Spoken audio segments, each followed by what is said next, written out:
हर खबर को सबसे पहले देखने के लिए हमारे चैनल पार्लियामेंट्री बिजनेस को सब्सक्राइब करें, सभी वीडियोस को लाइक और शेयर करें और सभी ताज़ा अपडेट्स पाने के लिए बेल आइकन बटन दबाना बिल्कुल ना भूलें।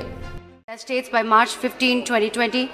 This was followed by the social distancing advisory issued by the Ministry of Health and Family Welfare on March 16, 2020. These measures have led not only to a shutdown of several theatres countrywide, but also an indefinite halt in production of several films, television, and other entertainment medium. Because of this, the entire industry has been suffering. Lakhs and lakhs of people have been losing their jobs. The condition of the Bengal film industry is also very bad. So thousands of people working in this film industry, directly or indirectly, like actors, singers, technicians, makeup artists, thousands of laborers working behind the camera and in the production teams are absolutely jobless. Raising of shares by way of public issue or private placement is not provided for in the West Bengal Cooperative Societies Act 2006. It is a corporate concept where ownership is determined by the number of shares held. WBCS Act 2006 provides for one member, one vote. There is also a prescribed ceiling on holding of shares under the West Bengal Cooperative Societies Act. Moreover, there is no provision for issuing unsecured debentures by the cooperative societies in the WCS Act.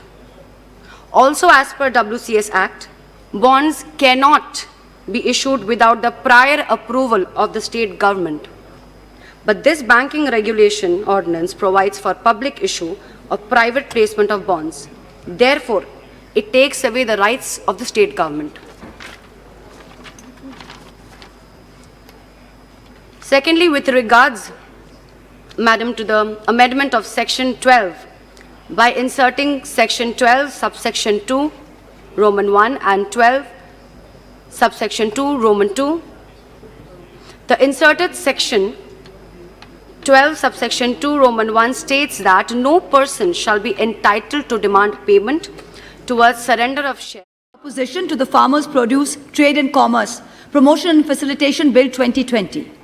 Each time I speak in this august house, my honorable colleagues in the BJP tell me in Central Hall, आप अच्छा बोलती है, पर इतनी aggressive क्यों है? शांत होइए.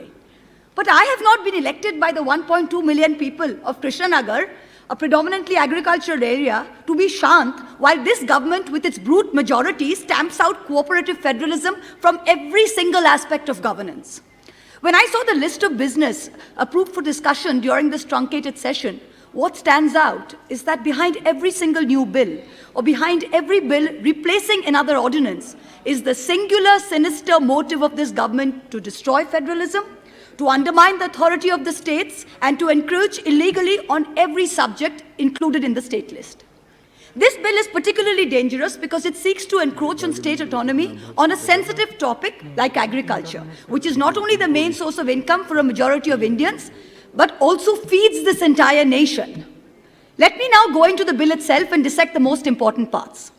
This bill is in direct violation of the federal structure of the Constitution, namely Article 246(3), read with Schedule 7, List 2, items 14, 18, 30, and 45.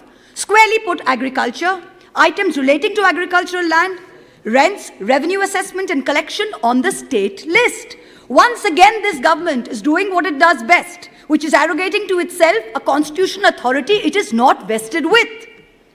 Second, the bill creates two distinct areas with a single geography. Section 2M of the bill.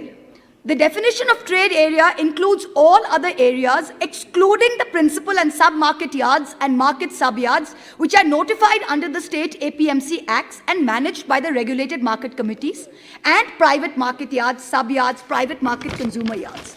Now there's going to be two areas, one trade area according to this new bill and another area comprising of market yards notified under the West Bengal State Act. मुझे बहुत अध्यक्ष महोदय, मुझे बहुत दुख के साथ कहना पड़ रहा है कि पश्चिम बंगाल खतरे में है और पुराना कश्मीर बन रहा है। ये लॉकडाउन के टाइम में कोरोना को लेकर हुगली क्षेत्र तेलनीपाड़ा में दंगा हो गया।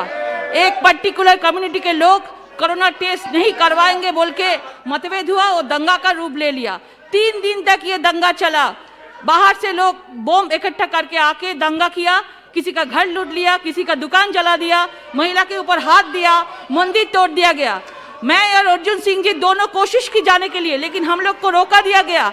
डीएम कमिश्नर ने हमारे साथ मिला भी नहीं तक सर। ये 2016 में दुर्गा पूजा विसर्जन के टाइम में, 2017 में रामनवमी का मिছিল के टाइम में, ये तेलिनीपाड़ा में ये ऐसा हिंसा का परिस्थिति होता है सर। टीएमसी नेता इसमें जुड़े होते हैं सर। अगर मैं नाम ले लूं तो हम वो पार्टी मुझे बोलेगा मैं कम्युनल हूँ। গরু দুধ দেবে পিসি ভাইপোকে আর তার জন্য লাথি মারবে পশ্চিমবঙ্গের মানুষকে। এখানে কোনো গণতন্ত্র বলে কিছু নেই। সিরিয়াল কিলারের মতো একের পর এক বিজেপি কর্মীকে মারা হচ্ছে, মেরে গাছে ঝুলিয়ে দেওয়া হচ্ছে স্যার, একের পর এক। 2020. The spread of coronavirus pandemic across the globe, followed by subsequent lockdown, has adversely affected business operations across the world. This has further increased the pressure on the distressed Indian markets, MSME and other small-scale business operations. In order to provide relief to these sectors, assistance through amendment of certain laws were obviously the need of the hour, but not the ones like IBC Amendment 2020. This is so because it is a classic example of good intentions but bad drafting. It has been done in a hurried manner and thus will reap sour fruits in the future. Madam, the main bone of contention in the ordinance and now bill is the conflict between the main provision and the proviso in the bill.